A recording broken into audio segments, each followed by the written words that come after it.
Hello everyone. AP EAMCET 25కి సంబంధించి కౌన్సిలింగ్‌కి కావాల్సిన documents ఏంటి? సో, కౌన్సిలింగ్ స్టార్ట్ అయినంక మనకి ప్రాసెస్ అంతా డిఫరెంట్‌గా ఉంటది. మీకు కౌన్సిలింగ్ ప్రాసెస్ ఆన్‌లైన్‌లో జరుగుతది. వెరిఫికేషన్ ఆన్‌లైన్‌లో జరుగుతది.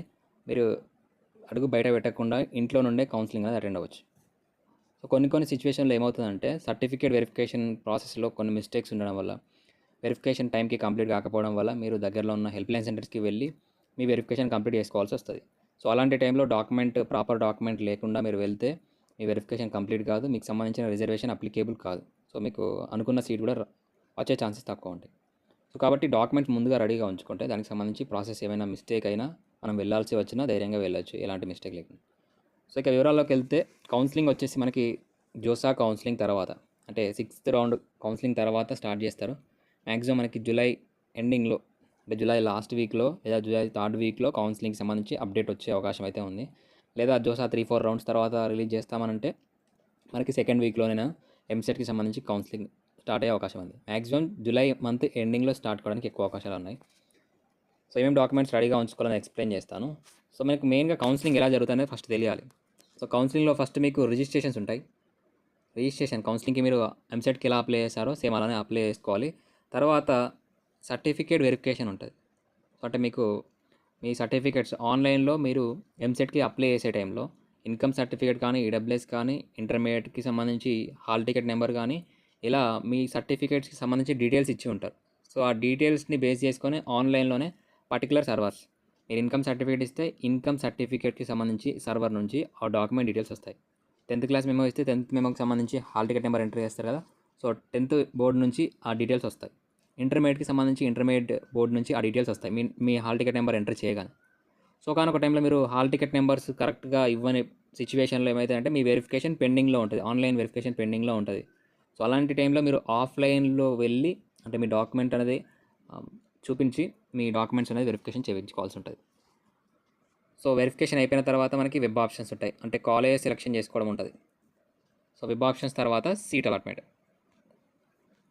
సో, ఇది actual process. Registration, certificate verification, web options అలాగే సీట్ అలాట్‌మెంట్. సో, ఈ వెరిఫికేషన్‌లోనే చాలా అంటే చాలా ప్రాబ్లమ్స్ వస్తాయి. సో, అందులో మనకి ప్రింట్ వెరిఫైడ్ అప్లికేషన్ అని ఒక ప్రాసెస్ ఉంటది. వెరిఫికేషన్ ప్రింట్ అని ఒక ప్రాసెస్ ఉంటది. సో, ఇలా మనకి వెబ్ ఆప్షన్స్‌కి వెళ్ళే ముందు ఒక ప్రాసెస్ చెక్ చేసుకోవడం అని.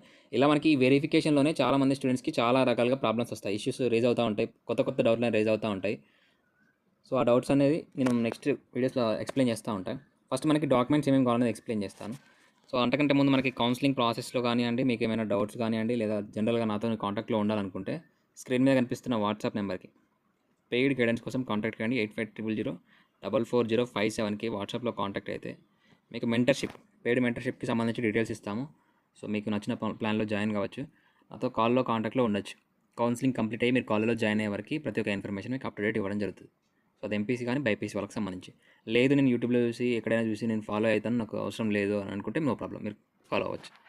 సో, ఇక వివరాల్లోకెళ్తే కౌన్సిలింగ్‌కి మనకి కావాల్సిన డాక్యుమెంట్స్. ఈ డాక్యుమెంట్స్ అనేది ఎప్పుడు అవసరమైతాయి అంటే మన డాక్యుమెంట్స్ పెండింగ్‌లో ఉండి డాక్యుమెంట్ వెరిఫికేషన్ కావట్లేదు అనే టైంలోనే ఈ డాక్యుమెంట్స్ యూజ్ అవుతాయి.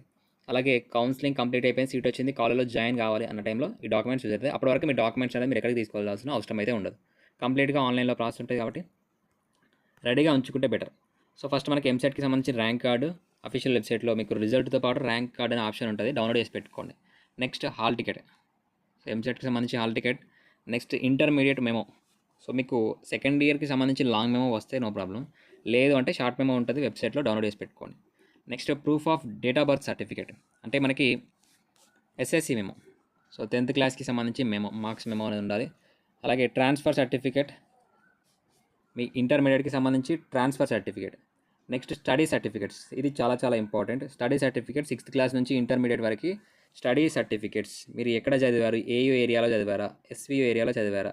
ఏ ఏరియాలో చదివితే ఆ ఏరియాకి లోకల్ అవుతారు. ఆ ఏరియా సీట్స్‌కి మీకు 85% సీట్స్ రిజర్వేషన్ ఉంటది. సపోజ్ మీరు ఏయూ ఏరియాకి లోకల్ అయ్యారనుకోండి.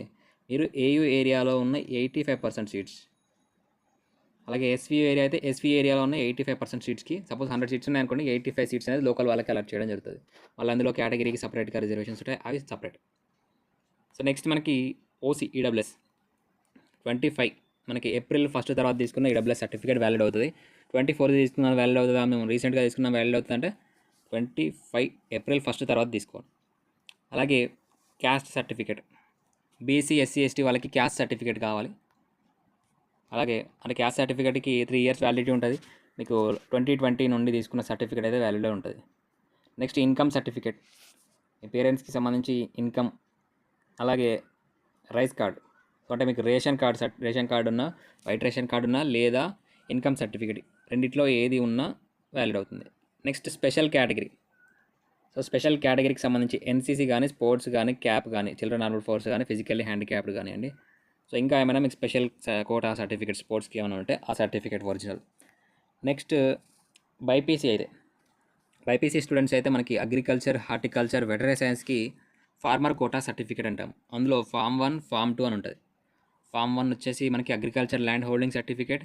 ఫామ్ 2 వచ్చేసి నాన్ మున్సిపల్ ఏరియా, అంటే నాన్ మున్సిపల్ ఏరియాలో 4 ఇయర్స్ చదివినట్లుగా, మీకు ఇంటర్మీడియట్ కానివ్వండి లేదా స్కూల్ అనేది 4 ఇయర్స్ చదివినట్లుగా మీ ఇన్స్టిట్యూషన్ నుండి సైన్ అనే స్టాంప్ డీటెయిల్స్ అనేది ఎంటర్ చేయాల్సి ఉంటుంది. డిఫరెంట్ స్కూల్స్లో కానీ కాలేజ్లో చదివితే డిఫరెంట్ సర్టిఫికేట్స్ అనేది కావాల్సి ఉంటుంది. సో ఇది మనకి కావాలి. దీంతో పాటు మీకు డౌట్ వచ్చే ఉంటుంది, మ్యాక్సిమం రెసిడెన్సీ సర్టిఫికేట్ కానీ, లోకల్ స్టాటస్ సర్టిఫికేట్ అని మనకి డిఫరెంట్గా సర్టిఫికేట్స్ ఉంటాయి. అవి మ్యాక్సిమం చాలా రేర్గా ఉంటాయి. అంటే నాన్ లోకల్ కోటా కింద, అంటే అన్రిజర్వ్డ్ కోటా కింద 15% సీట్స్కి రెసిడెన్సీ సర్టిఫికేట్ కానీ, లోకల్ స్టాటస్ సర్టిఫికేట్స్ అనేది అడుగుతూ ఉంటారు. అంటే ఆంధ్రప్రదేశ్లో ఇంటర్మీడియట్ కానీ, ఆంధ్రప్రదేశ్లో స్టడీస్ కంప్లీట్ చేయకుండా ఆంధ్రప్రదేశ్ లోకల్ స్టూడెంట్స్కి మీకు లోకల్ స్టాటస్ సర్టిఫికేట్ అనేది కావాల్సి ఉంటుంది. అంటే ఇక్కడనే స్టే చేశారు వీళ్ళ పేరెంట్స్ అని 15% కోటా కింద ఎలిజిబిలిటీ ఇవ్వండి అని మనకు సర్టిఫికేట్స్ అనేది ప్రొడ్యూస్ చేయాల్సి ఉంటుంది. సో అది ఇంకా రెగ్యులర్గా మన ఛానల్లో రెగ్యులర్ అప్డేట్స్ వస్తూ ఉంటాయి. ఫాలో కండి. మీకు ఏమైనా డౌట్ ఉంటే సబ్స్క్రైబ్ చేసుకొని వీడియోని లైక్ చేసి కామెంట్ చేయండి. Thank you.